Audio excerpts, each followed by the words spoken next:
Personal, si ya todos estamos purificados y por lo tanto salvos. No tiene sentido. Esto me lleva a mi otro argumento sobre los dos juicios. Hermanos, hay que saber que en el cristianismo existen dos tipos de juicios, el juicio personal y el juicio general. El juicio general es el juicio que se dará en la segunda venida de Cristo. Esto según Mateo 25, 31, 32. Cuando el Hijo del Hombre venga en su gloria y todos los santos ángeles con él, entonces se sentará en su trono de gloria y serán reunidas delante de él todas las naciones y apartará los unos de los otros, como aparta el pastor las ovejas de los cabritos. También contamos con el juicio personal, que es el juicio que se da inmediatamente después de que la persona muere. Esto según Hebreos 9:27. Y de la manera que está establecido para los hombres, que mueran una sola vez y después de esto el juicio.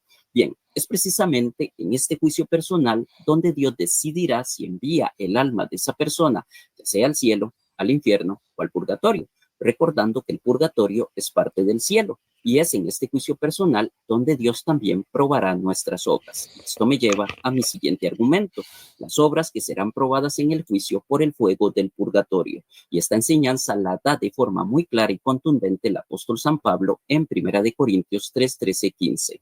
Un día se verá el trabajo de cada uno, se hará público en el día del juicio, donde todo sea probado por el fuego. El fuego pues probará la obra de cada uno. Si lo que has construido resiste el fuego será premiado, pero si la obra se convierte en cenizas, el obrero tendrá que pagar.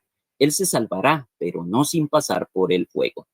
Hermanos, aquí tenemos al fuego como elemento purificador de las obras de cada quien durante el juicio personal, pues dice que si la obra se quema, la persona tendrá que pagar, o sea que será castigada, pero ese castigo es un castigo temporal, pues luego dice que la persona se salvará. Evidentemente este castigo no es el infierno, pues el castigo del infierno es eterno y allí no hay salvación.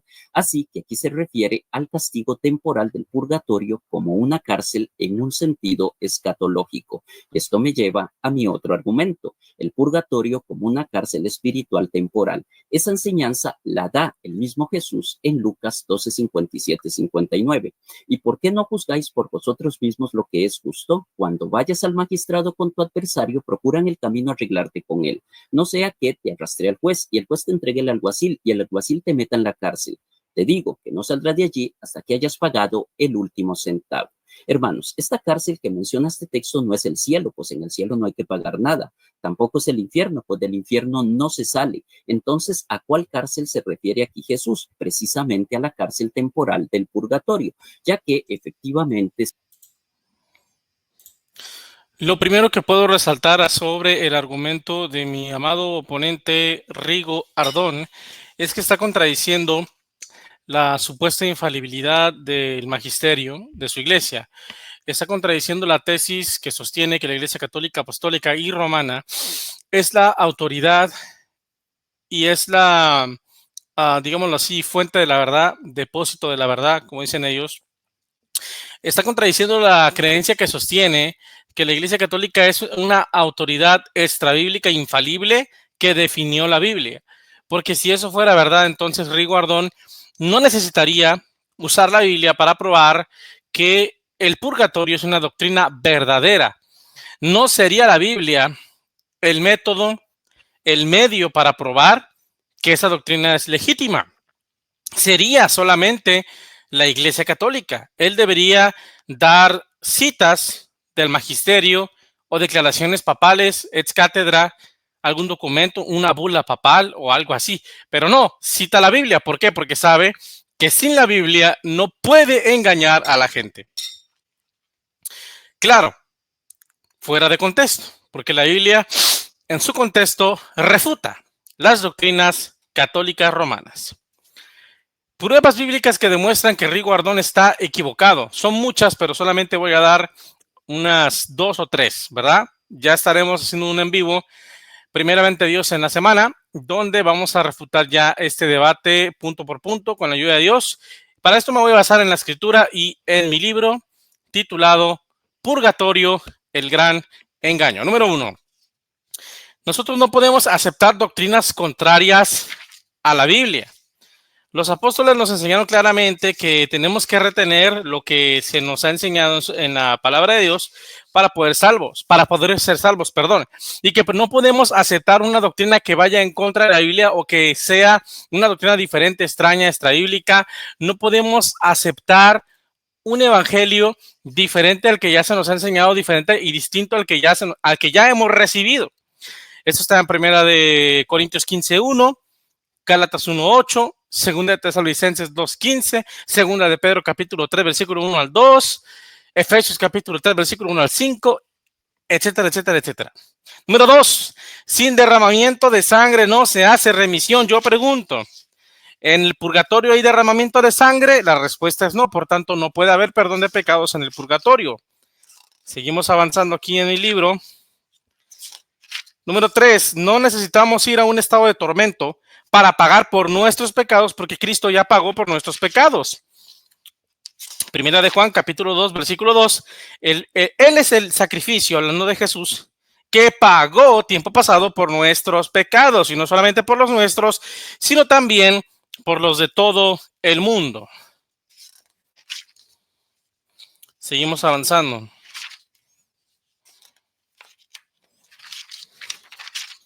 Número 4.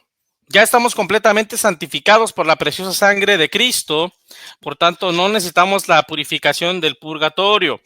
Romanos capítulo 6, versículo 22, mas ahora habéis sido libertados del pecado y hechos siervos de nuestro Dios, tenéis por fruto la santificación, entonces ya no necesito purgatorio porque ya estoy santificado, y como fin la vida eterna.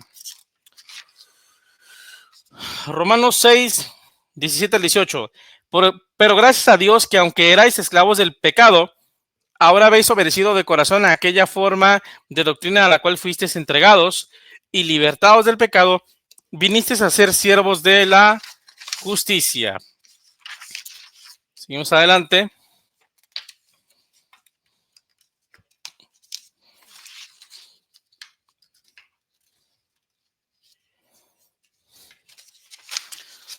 Vamos a ver el otro punto. Llevamos 7 minutos. Rápidamente. Tengo muchos versículos aquí, pero bueno. Primera de Corintios 6:11, el último, ya para pasar a otro punto. Ya habéis sido lavados, ya habéis sido santificados, habéis sido justificados en el nombre del Señor Jesucristo y por el Espíritu de nuestro Dios.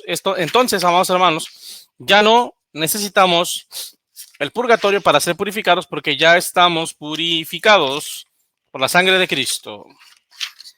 A ver, otro punto. Número 5, ya estamos purificados por la sangre de Jesucristo, Efesios 1:17, en quien tenemos redención por su sangre, el perdón de los pecados.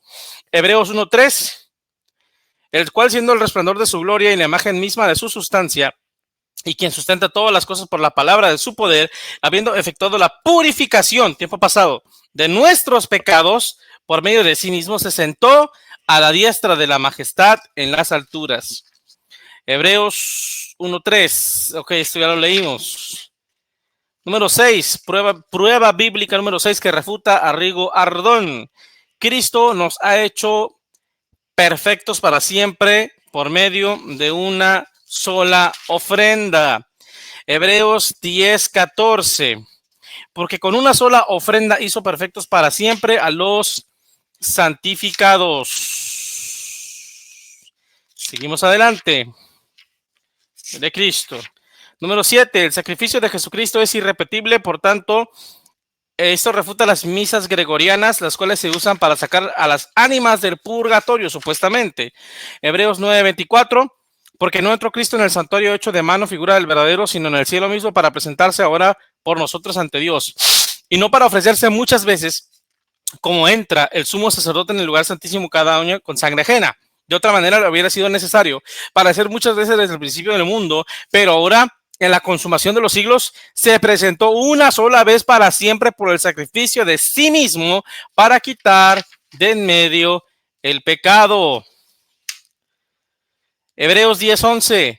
Pero Cristo, habiendo ofrecido una vez para siempre un solo sacrificio por los pecados, se ha sentado a la derecha de Dios.